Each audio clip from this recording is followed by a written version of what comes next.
দল যারা এই দীর্ঘ 10 বছর পালিয়েছিল, জামাত নামের এই দলটি আজকে বিএনপির ছত্রছায়ায় আবার যখন দেশে একটি রাজনীতির আবহাওয়া বিরাজ করছে, তখন এই দলকে বিভ্রান্ত করার জন্য নানান ধরনের পায়তারা করছে। স্বতন্ত্র প্রহরী বাংলাদেশের রাজনীতি ইতিহাসে একটি উজ্জ্বল নক্ষত্র, যার নেতৃত্বে বাংলাদেশ স্বাধীন হয়েছে, যে নেতার নেতৃত্বে আমরা বরিশালের বৃহত্তর বরিশালের সকল মানুষ গর্ব করে, যার নেতৃত্বে বাংলাদেশের সাদা মানুষের রাজনীতির সূচনা হয়েছে। বন্ধুরা আমার, আজকে আমাদের সেই নেতা, বিএনপির স্থায়ী কমিটির সদস্য, আমাদের রাজনীতির অভিভাবক মেজর অবসরপ্রাপ্ত হামিদুদ্দিন আহমেদ বীর বিক্রম, বন্ধুরা আমার, মঞ্চবিষ্ট বাংলাদেশ জাতীয়তাবাদী দল বিএনপির সাবেক তথ্য গবেষণা সম্পাদক জাসাসের সভাপতি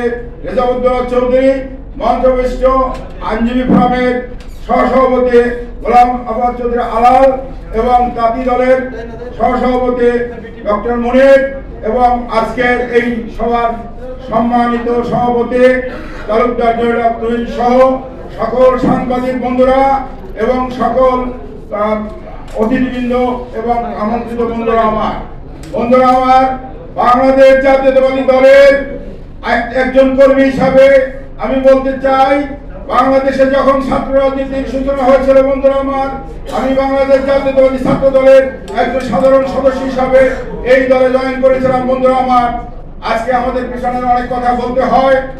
স্বৈরাচারী এরশাদের সময় আমি এবং সানাউল হক নিরু সহ, যারা সানাউল হক নিরুর নাম জানেন, সানাউল হক নিরু সহ আমরা এক নাগারে 32 মাস ঢাকা কেন্দ্রীয় কারাগারে ছিলাম এরশাদের সময়। বন্ধুরা আমার, এই দলকে প্রতিষ্ঠিত করতে গিয়ে সর্বসময়ের জন্য জেল জুলুম হুলিয়া সহ সকল বিষয় আমরা এই দেশে দীর্ঘ আজকে 35 বছরের 37 বছরের রাজনীতিতে আমরা অংশগ্রহণ করেছি। বন্ধুরা আমার, আজকে আমরা বলতে চাই, বাংলাদেশ জাতীয়তাবাদী দল আজকে বাংলাদেশের টেকনাফ থেকে তেতুলিয়া প্রত্যেকটি গ্রামে, প্রত্যেকটি মহল্লায়, প্রত্যেকটি ইউনিয়নে, প্রত্যেকটি অঞ্চলে ছড়িয়ে ছিটিয়ে মানুষের অন্তরে আজকে বিরাজ করছে। বন্ধুরা আমার, একটি দল যারা এই দীর্ঘ 10 বছর পালিয়েছিল, জামাত নামের এই দলটি আজকে বিএনপির ছত্রছায়ায় আবার যখন দেশে একটি রাজনীতির আবহাওয়া বিরাজ করছে, তখন এই দলকে বিভ্রান্ত করার জন্য নানান ধরনের পায়তারা করছে। বন্ধুরা আমার,